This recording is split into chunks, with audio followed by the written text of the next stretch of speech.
You're listening to the Forest School podcast with Lewis Ames and Gemma Southerden. Hi guys, this week we caught up with Sarah Collins and Sarah Lawful, both FSA directors, and talking about the Nature Premium campaign that's going on at the moment to try and fund Nature Connection inside UK schools. Apologise in advance because we did have a little bit of a technical issue where it dropped out just towards the end, but I'm pretty good at editing, so I'm fairly sure you won't even notice. So there we go. Enjoy! Applications for Forest School training are now open at childrenoftheforest.com. Check out the podcast links for more details. Okay, my name's Sarah Collins. I am a biologist by training, and I used to work with the Forestry Commission in research, looking at the biological control of the large pine weevil using a parasitic nematode. And when I had my son, I took a career break and I was looking for options, and I heard about Forest School. Seemed a perfect way of spending time and would fit in with my son's academic day. So I trained to be a Forest School practitioner in 2010 and became self-employed, working with urban children in Portsmouth. Working on your own can be a little bit disheartening and isolating, so I put myself through the accredited practitioner system with the Institute for Outdoor Learning. And as part of being an APIOL, you are encouraged to contribute to your industry. And so I volunteered at the Forest School Association, and after a year or so stood as a director. That's quick. And Sarah, how about you? Hello, I'm Sarah Lawful, and I used to be a primary school teacher, and then I became an infant teacher, and I worked for about 20 years in schools in Oxfordshire, and then I trained as a Forest School leader and took children from my school to Forest School, and it was blown away by the impact it had on the children, on my colleagues and the parents. And I was very lucky. I got to have a secondment to the County Council Forest School team, which I did for about a year, and then I just refused to go back to teaching and stayed working with them and became the trainer, so the main trainer for Oxfordshire Forest School Service. After a good few years of doing that, I left to set up my own social enterprise called Where the Fruit Is, and I'm now a trainer with the Forest School qualifications, and I run other kinds of training as well in outdoor learning and support and mentor early years settings to develop their outdoor spaces. And I also trained as an executive coach, so I train teams and I work with teams and coach teams.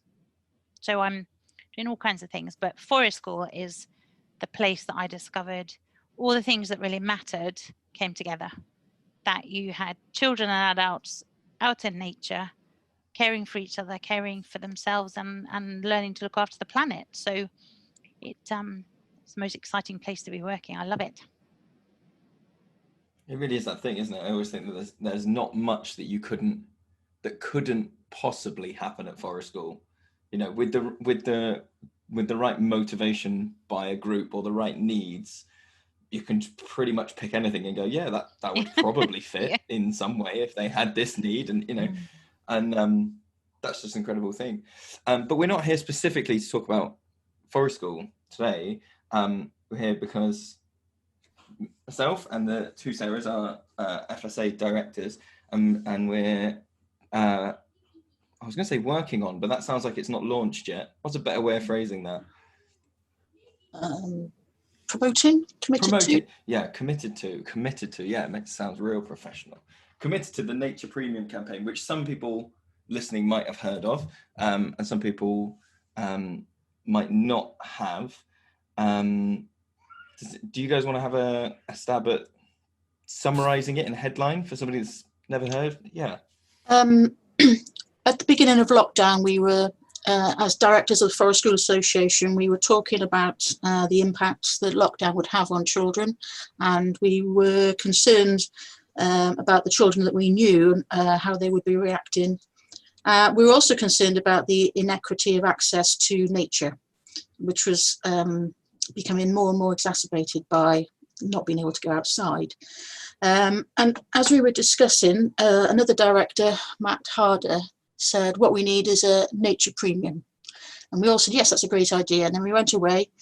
I was talking to Sarah later that week and mentioned this. And Sarah was saying, you know, this is the time where we need to make a difference. And the benefit to children of being in nature has been demonstrated, and it's a fantastic opportunity to help children recover from lockdown by going into nature. So I took it to the Forest School Association board, and we had numerous discussions, because we haven't really been a lobbying organisation before, but it's too good an idea, and it's about children. It's not about the Forest School Association necessarily. It's about getting children into nature, and so that's what we wanted to get. It's bigger than our own little niche, isn't it? I think that's the thing. Yes. Is we've done lots of work before about, you know, promoting the values and the ethos and getting Forest School into schools, and it kind of seemed like nobody else was stepping in to push just generally for outdoors. Like you say, it was exacerbated, wasn't it? Because I think for my own little bubble, I saw lots of stuff over lockdown of people going, oh, here's loads of activities you can do in your garden, here's stuff you can do in the home, and things like this.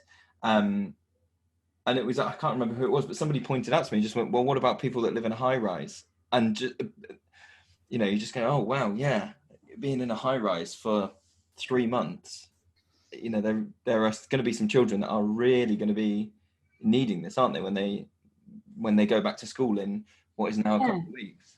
Or even not necessarily high rise, but you know, densely populated areas where there may be a park. Like my friend who is living in, you know, quite a sort of, I was going to say wealthy area of London, but London is a hodgepodge, isn't it, of like a very wealthy street next to a very not wealthy street or an estate, whatever. And in theory, she had access to loads of amazing green spaces, but everybody who lived there was trying to use those green spaces at the same time. And she just said it was terrifying. You know, there was one fallen tree, which is the most amazing, incredible, enticing place for children to play. So every child in the neighbourhood was there wanting to climb on the tree, quite understandably. But it was just like, that was the time when it was proper lockdown. You were allowed out once a day and do not go near any other human beings. She couldn't let her kids climb on that tree. She was like, right, children, now we have to go home. You can't be in nature. There's too many people. So even in some areas where you might think, well, you know, you're not cooped up in a high rise, it's had that effect on children. We're, you know, Lewis and I live in rural Devon, don't we, where it's felt very different. But obviously a lot of children have had very different experience of lockdown. I just had a question about the Nature Premium campaign, because I don't know as much about it as you guys. So can I just clarify that the idea is that it would be extra money given to schools to implement? So it's a school-centric plan? Yeah. Well, schools and nurseries and preschools. So really understanding that very, very young children have been locked down and locked in, really. And even now, people without gardens are actually finding they've got, it's hard to find safe places to play.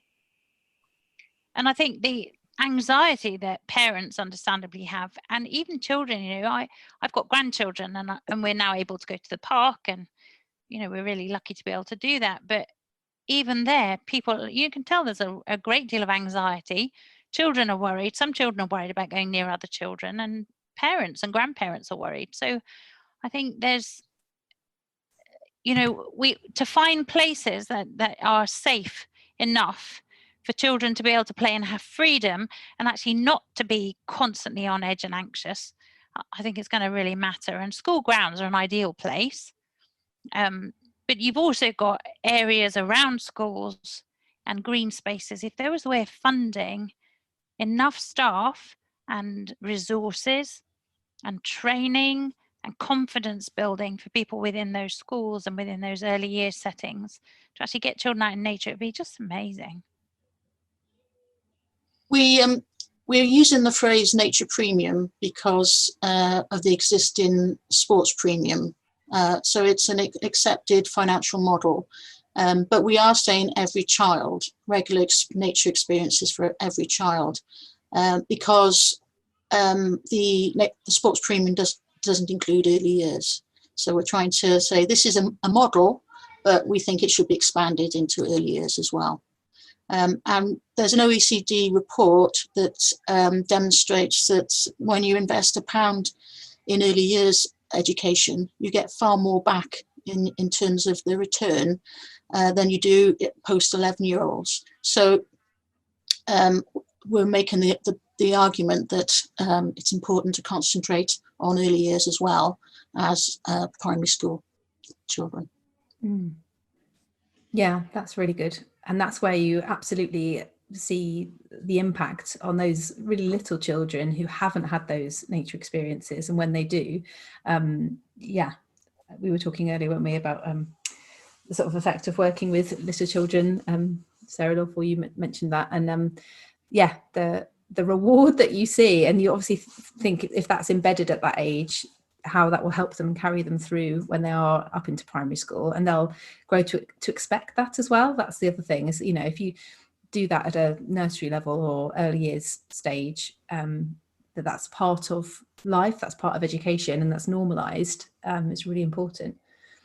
Am I right in thinking the sports premium has recently come to an end, or am I wrong about that? Oh, it's still going.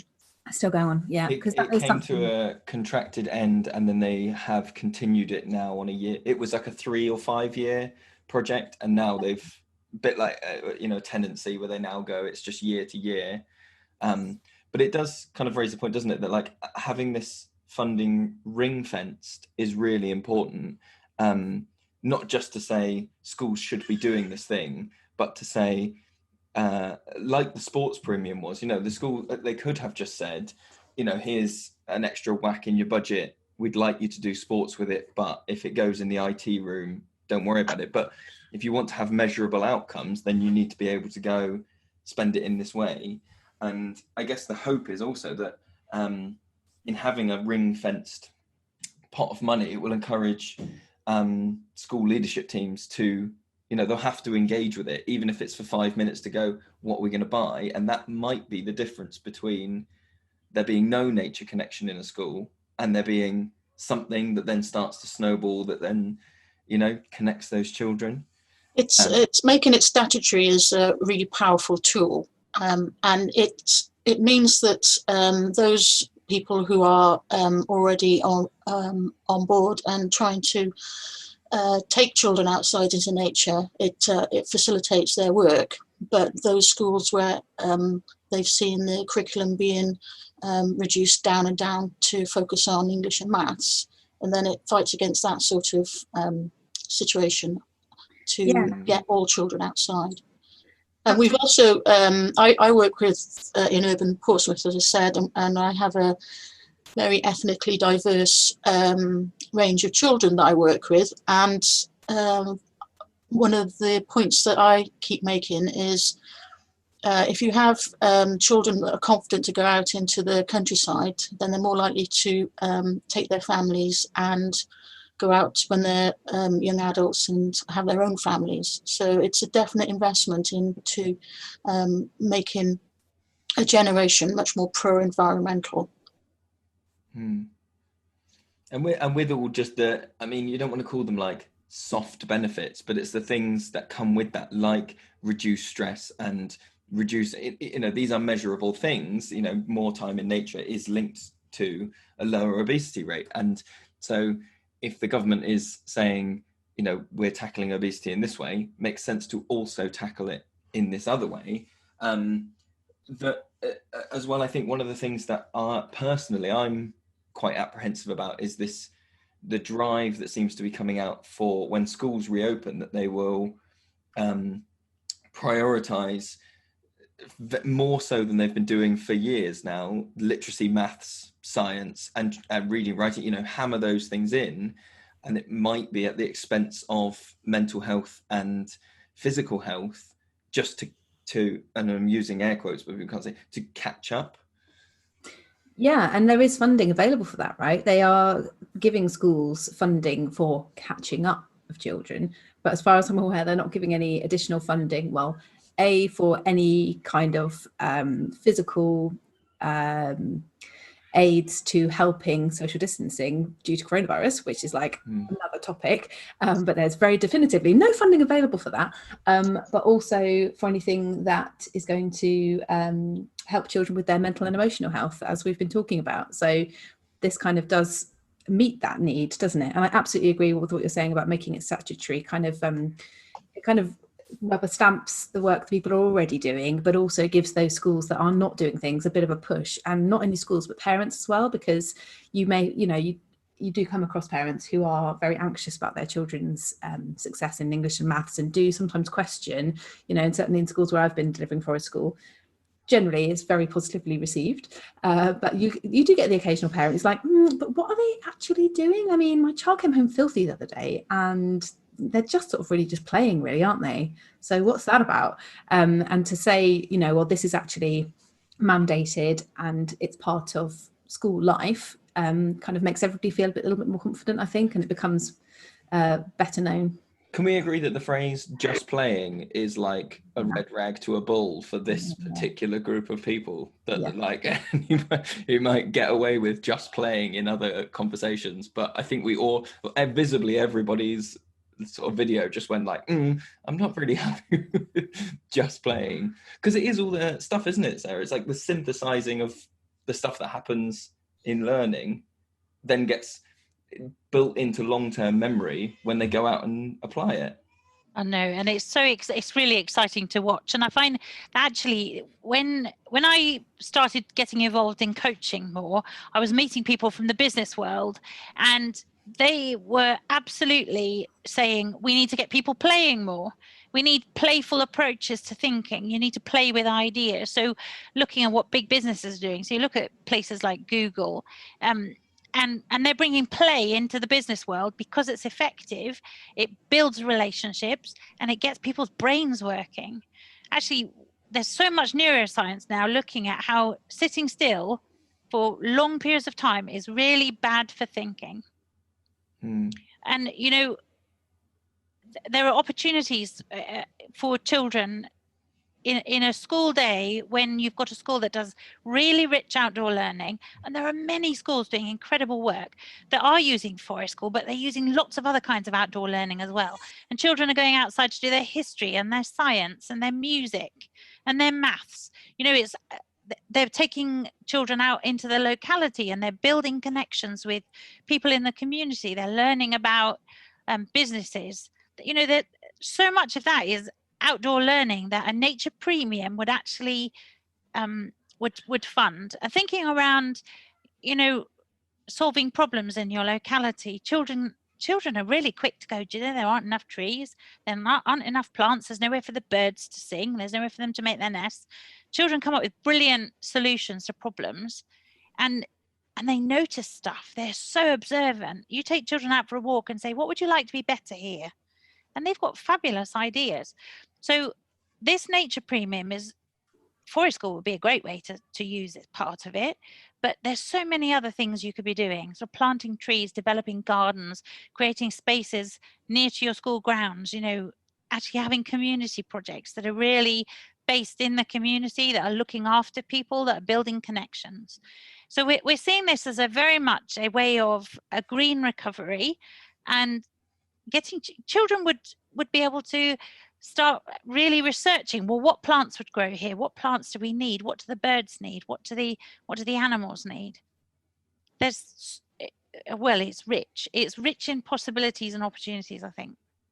Definitely. And I think what we're doing is if the nature premium could encourage a generation of children to develop a love of the natural world, then we're providing individuals who would be motivated to take a natural history GCSE that's been proposed, and then would hopefully go on to contribute to the local communities with the National Nature Service that's been proposed. So we see it really as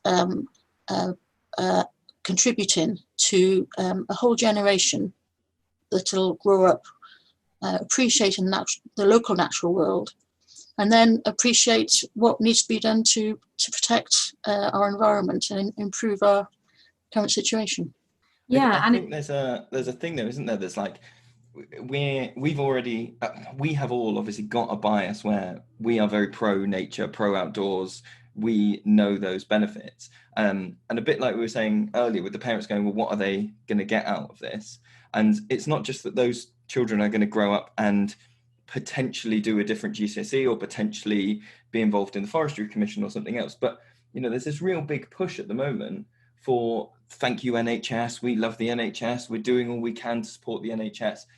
Now, if you had something that said, we know this can reduce obesity and sedentary lifestyles in children who then become non-sedentary adults, isn't that a good way to support a National Health Service and go, in a generation's time, we're reducing the burden? It's all very good while throwing money at it with short-term solutions, but to go, right, let's look at this in the long term, Yeah, and I was just thinking about the improving access to green space report from Public Health England, which was released in July. And I just had to check the figure because I couldn't quite remember it. But in there, it states recent valuations have estimated that £2.1 billion a year can be saved in health costs if everyone in England had good access to green space due to increased physical activity. And for every £1 spent in Sheffield on maintaining parks, there's a benefit of £34 in health costs saved. So even without that kind of, we're talking about as you said, there's the soft benefits of play and mental health and all that kind of thing. It's a physical, tangible benefit in terms of health and money saving, which ties into what you're saying about the NHS. So it's really, I think it's really well timed with this report coming out. It's quite the report is worth reading if any listeners haven't looked at it, because it's quite strident in the claims it makes for the benefits of being in nature. And you sort of read it and go, okay, right, some people are actually agreeing with this and writing it down. This is incredible. And it seems a bit of a zeitgeist moment to kind of grab onto the tail of that. And, it's a good time for this thing. I think that's also why when we were deciding what the wording of it was going to be, we ummed and ahed over nature connection, nature experience, nature, outdoor experience. But the one thing that we knew had to be in there was regular, because that is one of the most important things in all these studies. Is it's not just going to the beach in the school holidays, and it's not just at the end, because I think that is something that credit where credit's due. I think a lot of particularly primary schools are very good at end of term residentials or end of term experiences, possibly when they feel that the academic pressure has been lifted, we've done SATs or we've crammed everything into their brains that we can for the year and they're just spent, so now we'll take them out. But what we're saying is that actually the benefit comes from, now we've said regular, but we didn't say weekly, as far as I'm aware.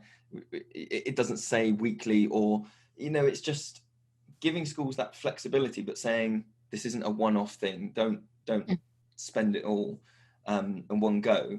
But there are loads of different things they can do with that funding, aren't there? I mean, Sarah Lawful, you mentioned a few of them earlier, and we kind of kicked around ideas, didn't we, of where this money might end up? Yeah, and I think it's really important that schools have the funding, but then have the freedom to work out what is the best, because they know their children, they know their communities and their families, and they'll know what is needed most.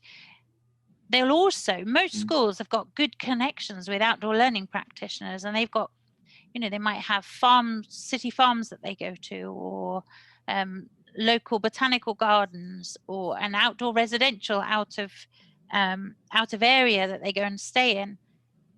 But how it's so powerful.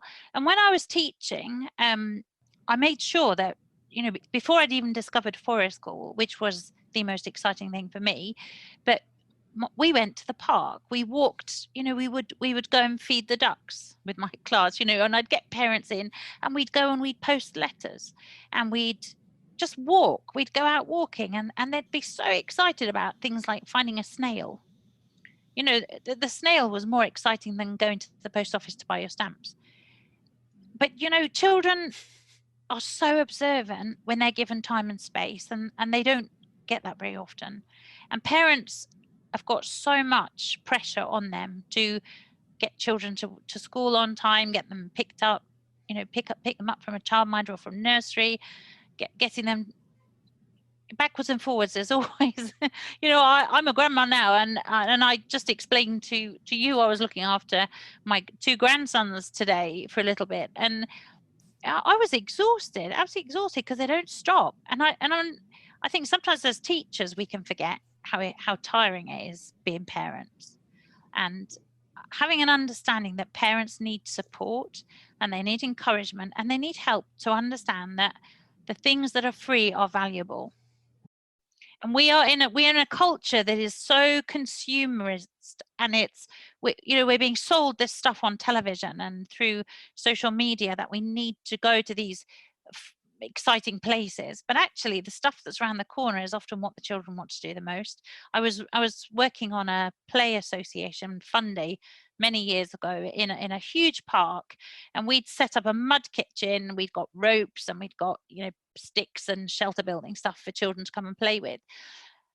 And we were inundated with children. They all flocked to us, and the parents the whole time were trying to get the children to come away and go and have their faces painted, or go and queue for 3 hours to get on, I exaggerate, to go on the roundabout or to go on the bouncy castle. And the children would bring the parents back because they wanted to swing in a hammock, climb a tree, and lie on the grass. They didn't want to have their faces painted. And we as parents think we've got to be providing these things, when actually children love a cardboard box, and they love a stick, and they love watching ants crawling in a hole, or chasing seagulls across a field. That's what they want to do. Well, they do. And then there's also there's a thing, isn't there, that's I mean, I would imagine we have all experienced this, where we've had children come to sessions who it doesn't take long for you to realize, oh, you don't go outside much. And not in a judgmental way, just in a kind of observation of like, oh, okay, you're in a different place to some other children. And like I say, if this becomes a statutory thing in schools, that children have this regular access to nature and this experience with it, then I think it is almost a self-fulfilling prophecy, where if children don't go outside, they don't know how to be outside. And so when the school day finishes, children, if they're used to a very passive sort of, entertainment being brought to them and given to them and things like that, then, the park or the local woods can sometimes be either daunting, or they don't know what to look for. They don't know how to play in it. Whereas if that was happening in school as a regular experience, then, like you say, it eases a burden in some ways on parents, because you just go to the woods and the kids they'll know how to play with it. They'll know, that they can make a den, or that they, or what that bird is, or, it's that stuff, isn't it? It can either spiral downwards, or if we can get this in motion, we can start to spiral it back up, and you get children that are really comfortable and confident outside, and then they have families who are confident and comfortable outside, and it just spirals and spirals and spirals, doesn't it? Yeah, and we know that they do go home and talk non-stop about what they've seen and done when they're outdoors. So many families, both from doing forest school within schools and in our woods, so many times parents be like, oh my goodness, they have not stopped talking about the worms that you guys found the other day, or they told me this thing about a tree the other day, and they told, and the parent after parent will say how amazingly excited the children are. And that'd be true in a primary school, where parents would say, like, Friday afternoon forest school is the thing that the child lives for, and that will be with a family that, as you say, aren't particularly outdoorsy maybe, and all of the stuff that the children are bringing home is new to them, which is a bit like what you were saying, Sarah Collins, about that it's infectious, and the children going home means, and sharing all the stuff that they've experienced outdoors inspires the family. You'd hope to try it as well. And yeah, I have met little children doing forest school with a nursery who were terrified of being outdoors, so terrified, which was a really interesting experience for me to kind of reflect on my practice and go, okay, right, I haven't experienced this before. I've got a 3-year-old who is so scared to be outside that he's sick before forest school, and he's just scared, and the staff are trying to speak to him about what it is that it's worrying him, and all he can say is being outdoors. That is scary, and obviously the ground feels different, and the sounds are different, and the temperature is different, and all the expectations upon him are different. But to be 3 and to have that absolute terror of just being in the field at the bottom of your nursery school where there are a few trees, that he won't be the only child in that situation. So if by having this, regular access through Nature Premium, that is life-changing, isn't it? And the funding will help, because I think lots of schools are in a position where they might really want to do it, but their resources have been allocated elsewhere. It's very, for some leadership's team, they might not feel, even though they might really want to do it, they might not feel that they do have the independence to go, right, we're taking this bit of money, and actually we're not going to invest it into the ICT suite, we're going to put it into whatever else, because they've got all these pressures going on from parents or from governors or exam pressures and things like that. So having it ring fenced will mean that it's almost like they don't have to do the fight. We are in a way taking it nationally and going, right, we're going to fight for every school here to not have to have that conversation. No head teacher is going to have that conversation anymore and go, well, I think nature's really, they're not going to have to do that. They just go, that's the budget, what we're spending it on, which I think is all the more impressive at the moment, because all the steam that all the sort of momentum and steam that we've generated has been done by the FSA volunteers, and we're doing this kind of, we don't have any, Sarah Collins, you've kind of headed this up, I guess. If I think about the campaign, I'm like, it's all in Sarah's head. I don't have to worry about it. Sarah knows what's going on. Well, I mean, the advantage we've had over a lot of some of the bigger conservation charities is that a lot of their staff were furloughed during lockdown, and so there wasn't anyone to do any of this sort of work. And as volunteers, we are in a position where we can put our time forward to make this happen. And we have had people volunteering outside of the FSA as well now to work with us, which we're very grateful for. But what we're essentially doing is relying on our membership as well. So the campaign's been working in a pincer movement. We've been trying to raise the profile of the campaign and get people to sign a petition to share the message. But we've also been talking to the politicians to try and get the decision makers to actually it's a political decision we're looking for. We believe the evidence is there to support the benefits to the mental and physical well-being of children being in nature. So we want them to make a political decision. So I've been looking at some of the key constituencies around the country. For example, today I was speaking to an FSA member who is in Boris Johnson's constituency, and she's going to make an appointment and talk to him about the Nature Premium. So I've been ringing people in Wales and in Ireland, and been talking to some people in Scotland about it as well. So we are trying to enable our membership to speak to their local MP and ask them to support the Nature Premium. And so far, those MPs we have spoken to have been very supportive, and they've offered to put written questions in when Parliament goes back, and to submit early day motions. So they do recognise the benefit. And if you look at a lot of the documentation from the governments, they state the benefits to children of being in nature. There's a 25-year strategy document from DEFRA about how to improve the environment, and the government's actually said they want to be the government to leave the environment better than when they started. And so there are these great initiatives. What we really need is for a political decision to make a difference to every child in Britain by having regular experiences of going into nature.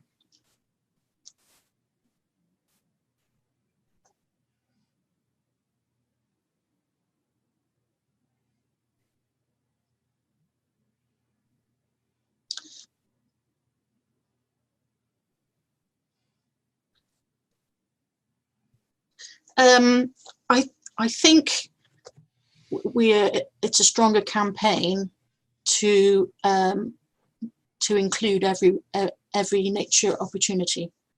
And yes, our preference would obviously be forest school, but I think outdoor education is certainly also the variety is to the benefit of the children to get out and have different experiences, not just in woodlands. I think there's an element as well, isn't there? You know, we've talked sort of diversity outdoors has been a theme for a while in our podcast now. When we're talking about, you know, once you've got a position, it's about what do you do with that position? Are you using your situation to help others up, or are you just maintaining the status quo because that's what got you there? And forest school, you know, by hook or by crook, is a buzzword at the moment. You know, a lot of the conversations that I see is people going, well, is this forest school? Well, what makes that forest school? Well, is this, you know, because it's such a popular term that's being used everywhere. And so I guess there was a bit with the campaign, wasn't there? We could go, right, well, you know, forest school is, for lack of a better term, hot right now. We can either leverage that for ourselves, or we can use this position and this spotlight to leverage nature for the whole sector, and to be going, you know, this isn't a self-serving you know, money spinner for us, and it's just for our members and whatever else. And you know, I was saying, I think to you, Sarah Collins, the other day, that one of the things that somebody mentioned, it was Richard Irvine actually mentioned to me at a gathering a couple of years ago, where he said, well, lots of people view the FSA as what will I get out of it? How does it, you know, does me being on a map make me more financially secure, or does it actually accredit me with anything that's valuable? And he was saying, well, that's not why you join something like that. That's not why you join a charity organization. He said, the reason you join Greenpeace isn't because you really love that stuffed leopard, right? It might be. Some people really love the stuffed leopard. I'm not putting people down who love that little stuffed leopard, but the reason you join it and the reason you pay your, you know, your subs is because you go, I believe in the work that you're doing. And I think this is the FSA's sort of moment to go, right, we're a bit bigger than just forest school internal things. We're going to step out now into the big outdoor forum and government lobbying, and, you know. 5 years ago, we, as an organisation, we would have been too young to do something like this. And I have had people say to me, what do I get for my membership fee? And it is a case of, as I mentioned with the APIOL, is contributing to the industry. So there are benefits to being in the being a part of a community, and we would like our membership to work with us and contribute to us, so that we can become stronger and help them more. So we have a number of different initiatives going at the moment, but it would be really helpful if our membership could think, who's my MP and can I speak to them about Forest School and the Nature Premium campaign? Because the more MPs that have that interaction, the more likely they're going to be to support something in Parliament or talk to the right decision maker.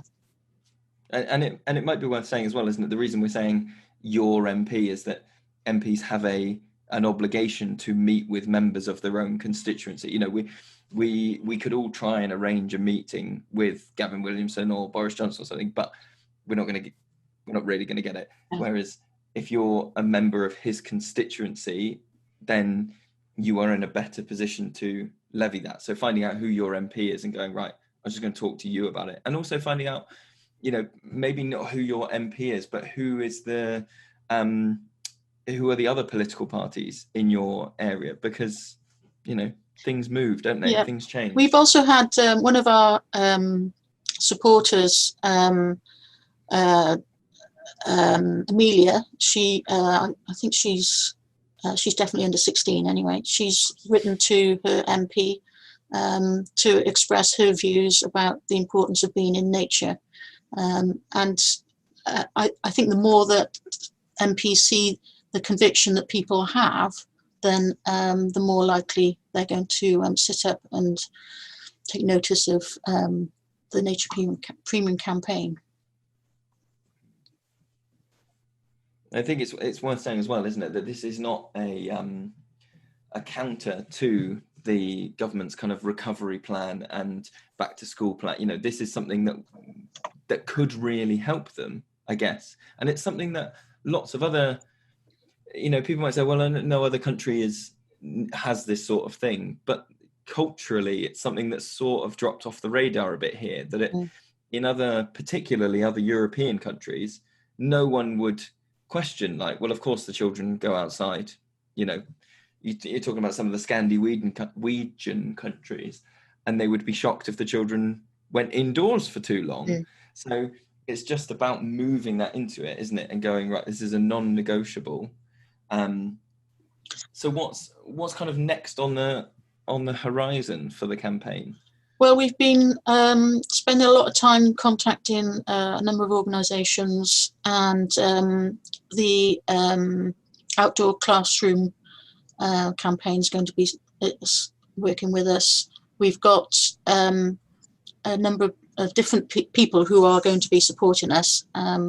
We have some boxes to tick and some agreements to exchange, but we're essentially keeping talking to our MPs. When the Parliament goes back, the MPs who've committed to support us will do what they promised to do, and then we can hopefully maintain the profile and get to the decision makers. So when the schools go back, we're hoping that the forest school practitioners will speak to their families they work with and ask them to share the message. And we're asking if there's anyone who knows anyone who's has the ear of any senior politicians. If they want to get in touch, that'd be fantastic. And we're more than happy if people want to speak to their MPs to give them. I'm happy to chat through the issues with them and give them any advice and suggestions. I was just wondering, Sarah Lawful, I wonder if you could speak to your sort of early years experience. And I know lots of people might say that early years is already, in a lot of settings, is already very outdoor based. Or it's already got a higher priority or a higher status in early years. Do you think that's the case, or? I think it used to be. And it used to be in the curriculum, it actually stated that there were things that we had to have. So you had to have access to the outdoors. And at one point, it was very much the access to the outdoors and the indoors. You dealt with the whole space as one. So it's very holistic. So you'd expect children to be outside and inside as much as they wanted. And it was very free flow. And that was really the push of early years advisors. It was sort of written down in documents, and that's where we're headed. And I think the government then went, oh, actually it's too expensive, we're going to have to pay for this. So they sort of backtracked, and being outside and having access to the outside sort of got taken out of documents. And I think now we're in a situation where many younger people working in early years settings have not had outdoor play experiences themselves. Even I was working with a group of students at Oxford Brookes University, and I was just chatting with them about what their experience had been of playing outside and being outside.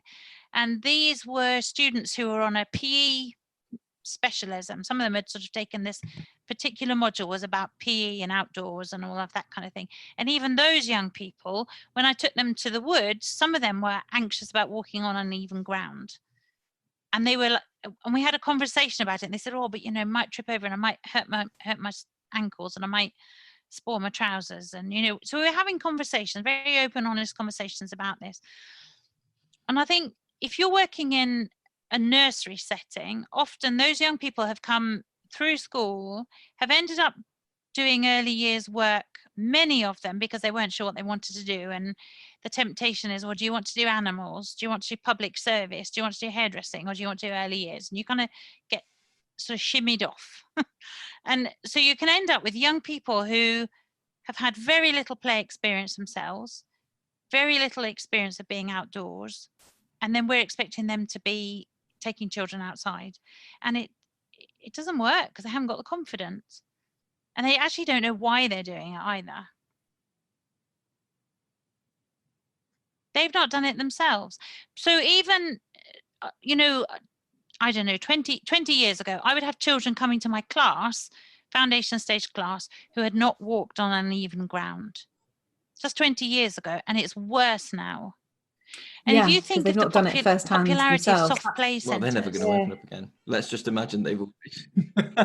No. they've opened. What a hive of germs. They've opened. But you know, I once went to a nursery that had blue, you know, the like plumber's foamy type stuff, the blue foam that goes on the outside of pipes.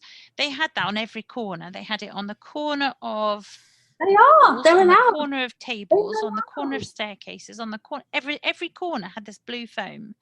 And I said, what's this about? And they said, well, a child had hit their head and the parents had got very worried about it. And so this was their response. The nursery's response was everything had to be covered in this blue foam.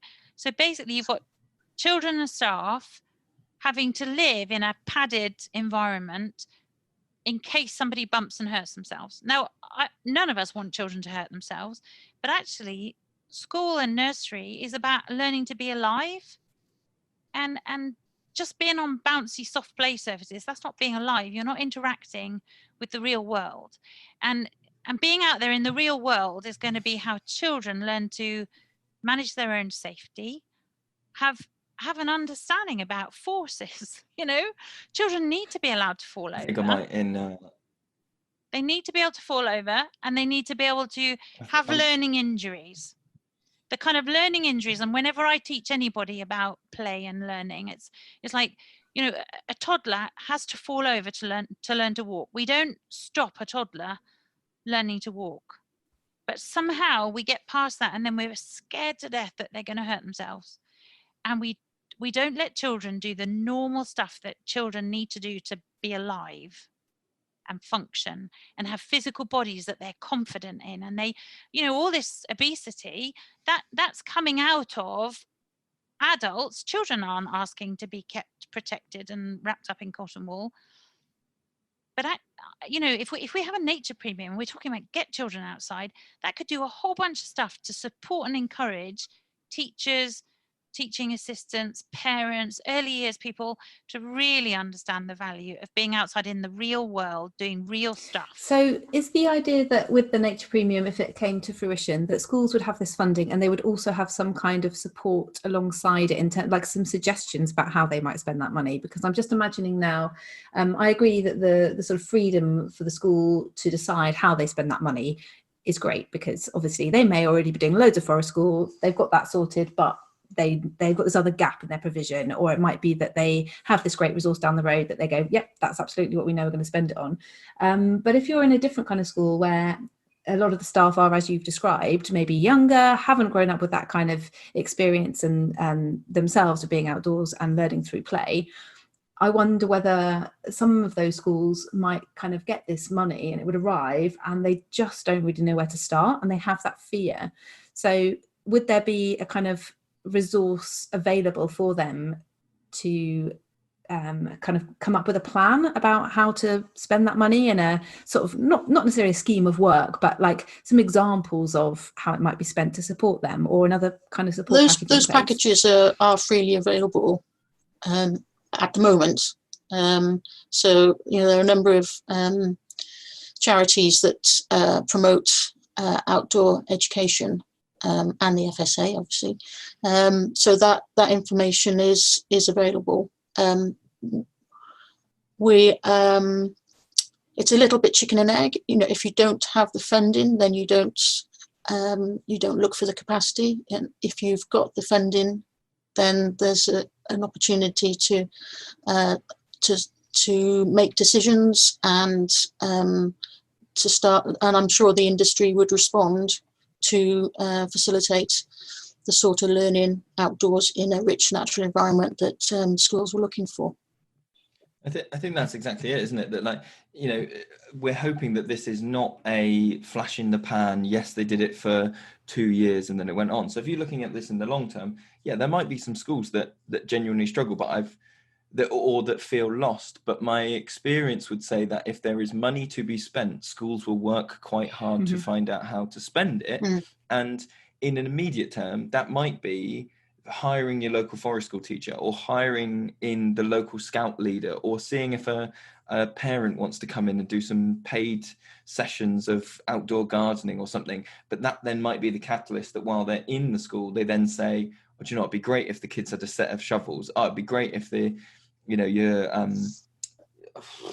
woodland could do with a bit of replanting, couldn't it? And going back to the National Nature Service, if that was established, then that would have a capacity of young people who would be in an ideal position to contribute to any capacity limitations that schools might have. Sarah Lovell, can I just just to jump back very slightly to I think we've moved now. We've talked about the benefits to children, and we've kind of moved into talking about what are the benefits for the educators, for the teaching practice, for their, not just for their teaching practice, but for their mental health, for their physical safety. Being outdoors with a group of children right now is safer, is a lower risk than being in a classroom for however many, hours a day. Do you think if it became, so I remember when I did my teacher training that it was a depressing number of years ago now, but I was told you need to do, you have to do PE less, you have to do PE modules, not because you might do PE, but because sports premium is a thing. So every school will do it in a way that I was told, well, French is if you want to do a language module, that's optional, but it might not get you a job. If you've done a PE module, you're up the pecking order in terms of being hired. So I guess one of the hopes, I could be wrong, but I guess one of the hopes is that this then navigates into migrates up into training, where people go, right, nature premiums in school. If we're churning out PGCE students, they better know how to spend some outdoor money. They better know how to take a group of kids outdoors, because that will be something every school does. Yeah, I think it sort of follows on from that. We know that what gets measured and reported on is what gets focused on. So we know that with maths, and we know that with literacy, in terms of SATs, and then with the sports premium. So you actually need to be able to have key performance indicators, that all that stuff that's happening. So schools are they're buying in sports coaches, and some of those will be top quality people who are coming to work in the schools, and some maybe less. So I think understanding that if we were to prioritize, or at least make as valuable, I think we're not saying we want this instead of anything else. We're saying this needs to be made as valuable as sports. If you look at what is available in the private sector in terms of education, you look at the brochures of schools, and I'm lucky, I get to go and see lots of different schools and nurseries in action. So I get to see really different offers that children and young people have. And it astounds me that I can go to a school that has amazing numbers of pitches for sport, for rugby, for cricket, for all kinds of beautiful things. Lovely, lovely, exciting sport going on. And there'll be a wood and there'll be amazing stuff happening there. The children have access to a river and they can do paddleboard. This is primary age children can have access to paddleboarding and wonderful things. And then I can go to a preschool or a nursery that hasn't even got an outside space. You know, there's a baby room upstairs, so the children never, ever get taken out. And we've got this disparity. And actually what we're saying is a nature premium would be about really bringing some equity so that children across the board have access to nature.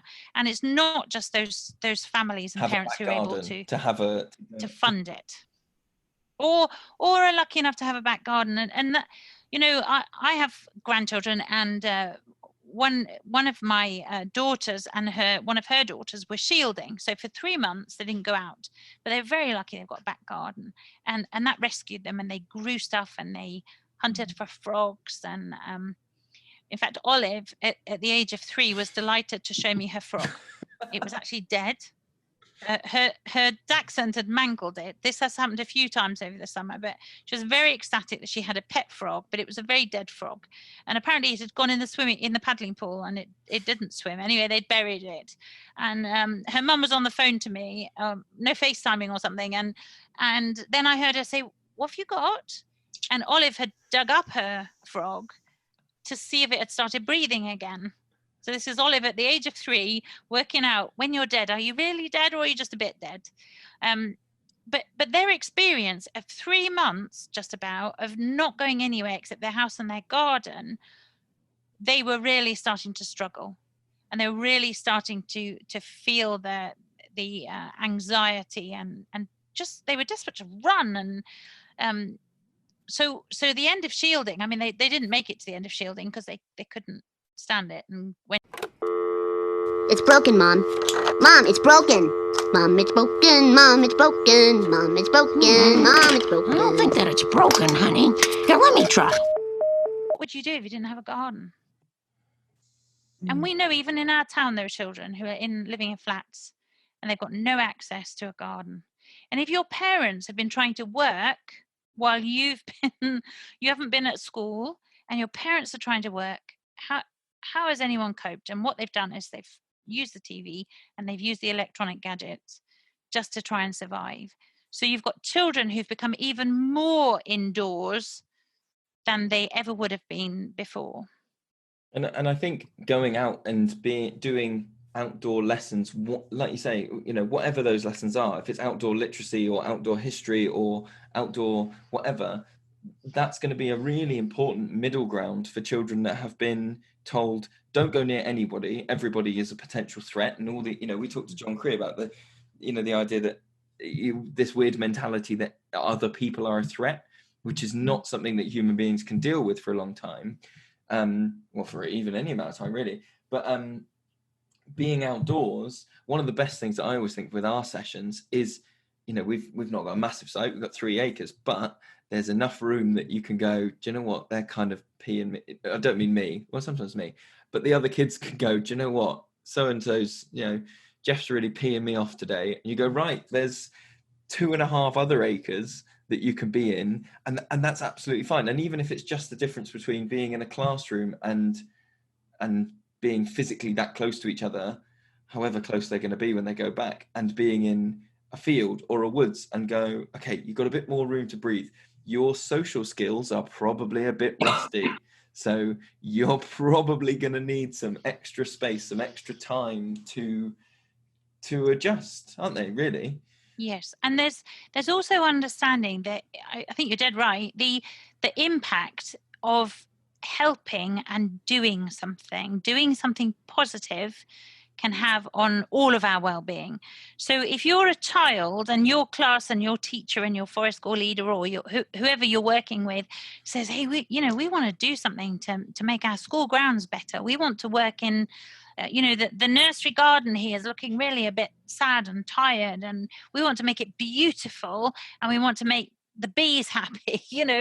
Learning about what nature needs at a time when children are hugely anxious about the climate crisis. You know, we saw pre-lockdown, before coronavirus was on our radar, that children and young people had massive eco-anxiety, and that was really building.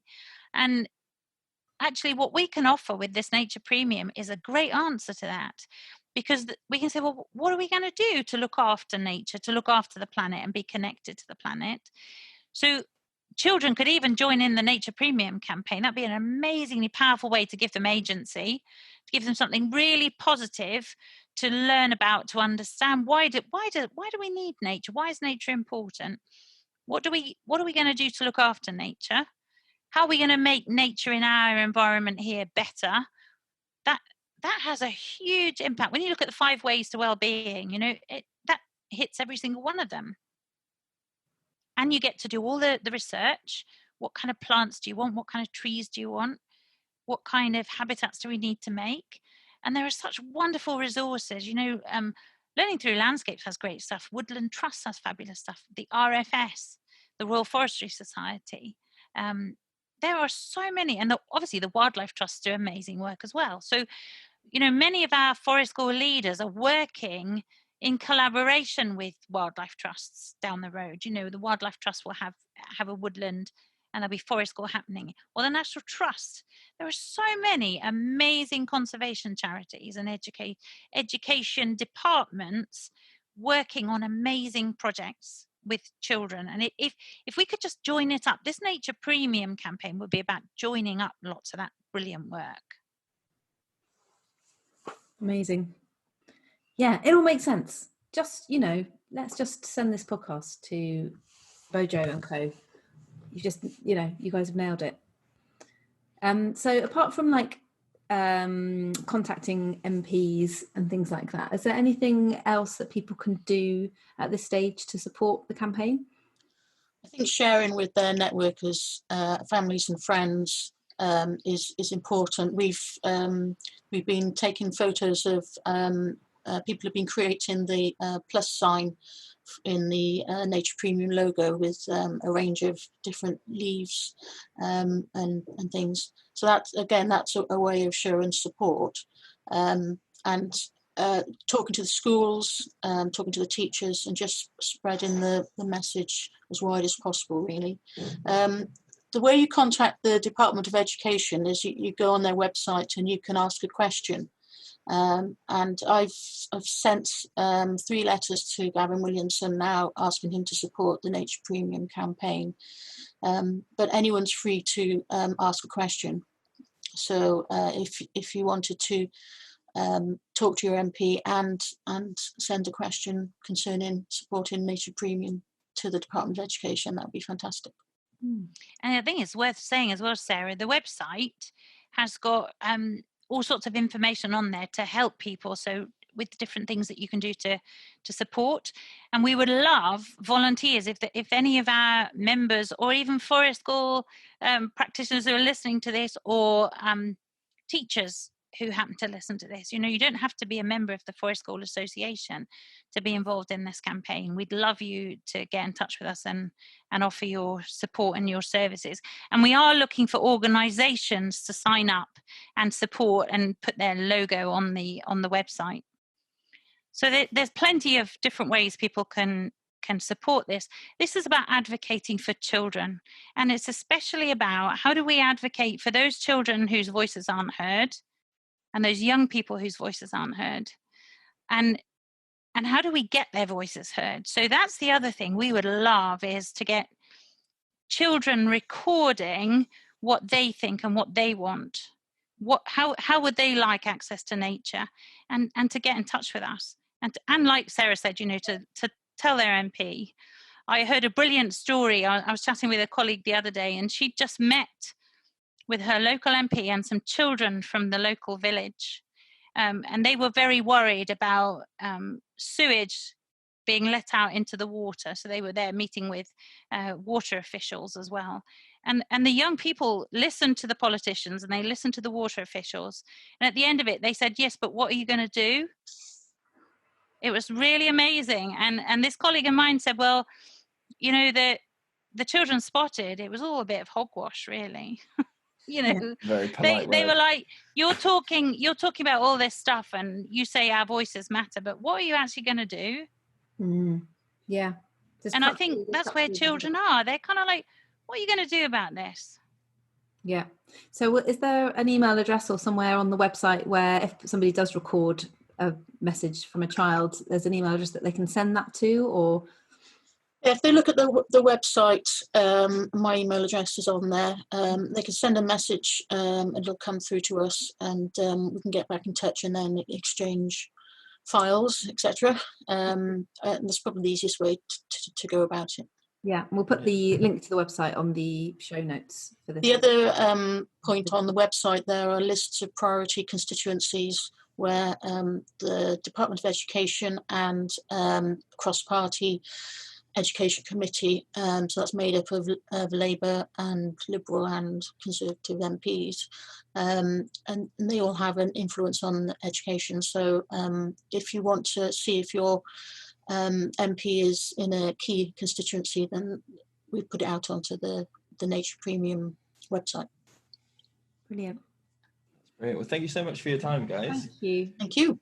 Thank For you. chatting with us. Mhm. And it's exciting, isn't it? I think this is really exciting because we've had so many things to be very scared about and worried about and fearful about. And this is something really hopeful. And this does offer a really safe way of working outdoors with children, doing things that are going to really matter. Yeah. And hopefully this will be the thing people look back on in 5 years and go, oh yeah, that was before they had Nature Premium. What a crazy time. Crazy time. Unthinkable. Amazing. But thank you, guys. Thank you. Great to spend time with you. Okay, cheers. Bye-bye. Bye. Bye.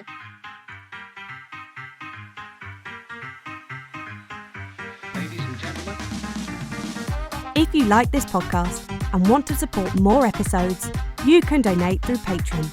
Visit patreon.com/Children of the Forest to show your support for the Forest School podcast.